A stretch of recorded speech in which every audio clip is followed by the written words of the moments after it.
Hi everyone, आपका बहुत बहुत स्वागत है मेरे चैनल पर कहानी वाला स्वप्न। आज मैं आपको भूतों की 2 डरावनी कहानियां सुनाऊंगा। इन कहानियों की सच्चाई तो दोस्तों उन्हीं तक सीमित है जिन्होंने ये कहानियां अपनी आप बीती कहकर बताई है, पर कहीं ना कहीं इन कहानियों और इनके बताने वालों की बातों से लगता तो है कि कुछ न कुछ इसमें सच्चाई है। बाकी मैं आप पे छोड़ता हूँ कि आप इन कहानियों को सच माने या सिर्फ एक कहानी। मुझे कमेंट करके ज़रूर बताएं कि आपको क्या लगता है, क्या ये सिर्फ कहानियाँ हैं या इनमें कुछ सच्चाई भी है। अगर आप इस चैनल पे नए हैं और अगर आपको मेरी कहानियाँ अच्छी लगे तो ज़रूर मेरे चैनल को सब्सक्राइब कर ले। तो वीडियो को पूरा एंड तक सुनिएगा। तो चलिए अपने हेडफोन्स लगा लीजिए ताकि हम शुरू कर सके आज की कहानी।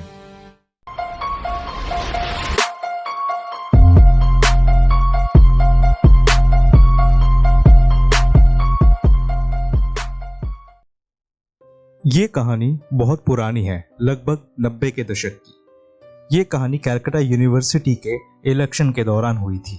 इलेक्शन कैंपेन के आखिरी दिन एक कैंडिडेट प्रीतम, जो सेक्रेटरी की पोस्ट के लिए खड़ा हुआ था, वो रात को एक बियर पार्टी खत्म करके अपने घर लौट रहा था। रात बहुत हो चुकी थी, लगभग 2:30 बज रहे होंगे और प्रीतम हॉस्टल वापस जा रहा था अपनी राजदूत बाइक पे। उसके हॉस्टल के रास्ते पे एक छोटा सा ब्रिज पड़ता है, जिस पे उसने देखा कि एक लड़की उसे हाथ दिखा के बाइक रोकने के लिए बोल रही है। उसने बाइक को रोका और पूछा, जी बोलिए, आपको क्या कहीं जाना है? जिसका जवाब देते हुए उस लड़की ने कहा, हाँ, मुझे ज़रा आगे तक जाना है। मेरी ट्रेन बहुत लेट से पहुंची हावड़ा स्टेशन और जिस टैक्सी से मैं घर आ रही थी वो थोड़ा आगे खराब हो गई है, तो मैं चल के घर पहुंचने की कोशिश कर रही हूँ। प्रीतम ने उसे बैठने की हामी दी और दोनों बाइक पे बैठ के आगे की तरफ निकल गए। वो लोग शायद 1 किलोमीटर आगे गए होंगे जब उनके बगल से बहुत सारी ट्रक गुजरने लगी। प्रीतम ने देखा कि वो ट्रक के ड्राइवर्स उसे बहुत ध्यान से देख रहे थे। उसे लगा इतनी रात को उसके बाइक पे लड़की बैठी हुई है, इसीलिए वो ट्रक ड्राइवर उसे ध्यान से देख रहे हैं। पर तभी उसने देखा एक बुजुर्ग सरदार जी कुछ और ट्रक वालों के साथ प्रीतम पे चिल्लाने लगे, ओए मुंडे, रुक रुक रुक जा। प्रीतम को जरा गुस्सा आया, पर उसने अपनी बाइक को रोका और पूछने लगा, क्या हुआ, मुझे रोका क्यों? तो उन ट्रक वालों ने उसे पीछे देखने के लिए कहा और जब प्रीतम ने पीछे देखा तो वो बुरी तरह डर गया था।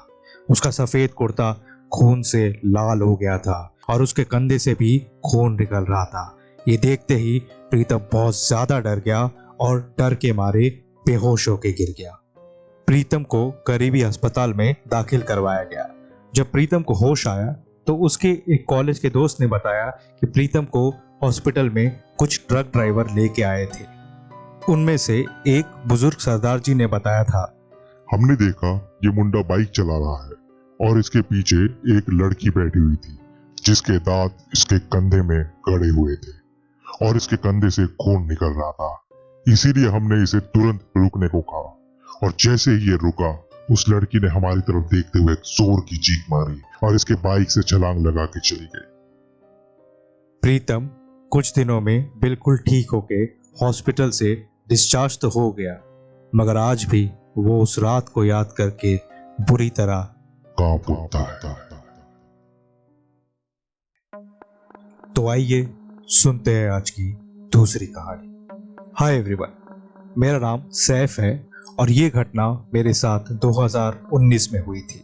मैं दिल्ली में रहता हूँ और ये वाकया दशहरा और दिवाली के बीच में हुआ था। दिल्ली के लोग दिल्ली कैंट के जंगल का हॉन्टेड होना, इस बारे में तो जानते ही हैं।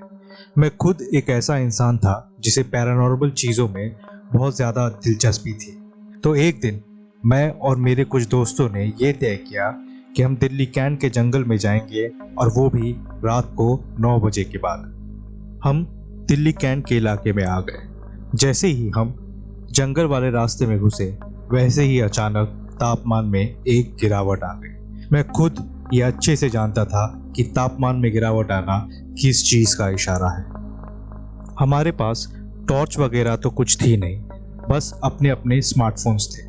क्योंकि स्मार्टफोन में टॉर्च के इस्तेमाल से बैटरी जल्दी ख़त्म हो जाती है, इसलिए हमने ये तय किया कि हम जब ज़रूरत होगी तभी फ्लैश लाइट का इस्तेमाल करेंगे। रोड की लाइट भी जल बुझ रही थी, जिससे कि माहौल और भी डरावना हो गया था। हमें अचानक हमारे पीछे से कुछ हलचल की आवाज़ आई, तो हमारी सांसें जैसे रुक गई। जब मैंने पीछे मुड़ के देखा तो बस ये एक कुत्ता था जो हमारे पीछे पीछे आ रहा था। बहरहाल अपने डर को छुपाकर हम हंसते हुए आगे की तरफ बढ़े। हम वहां से बस 5 मिनट और आगे चले होंगे, तभी हमें हमारे बाएं तरफ की झाड़ियों में कुछ निकलते हुए दिखा।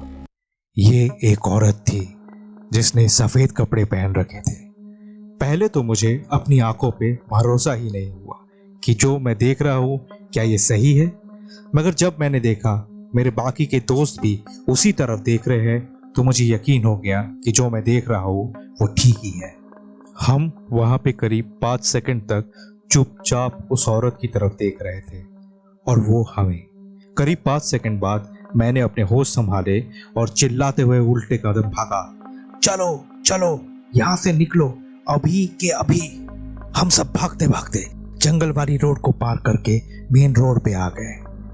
हमें वहीं पे एक पुलिस वाला मिल गया, जिन्होंने हमसे पूछा, अरे तुम लोग इस रोड पे क्यों गए थे, और वो भी इतनी रात को, और क्या हुआ, तुम लोग ठीक तो हो ना?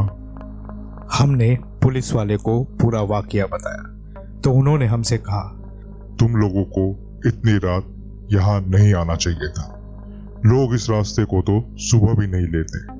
तुम अगर मुझे पूछोगे तो मैंने यहाँ कुछ देखा तो नहीं है, मगर तुम्हारे जैसे बहुत लोग देखे हैं, और उनकी आंखों में जो डर मैंने देखा है वो देख के ये कह पाना तो मुश्किल है कि वो लोग झूठ बोल रहे होंगे। उस दिन के बाद मैं हमेशा ऐसी चीजों और इन बातों से जितना हो सके दूरी बनाए रखता हूँ।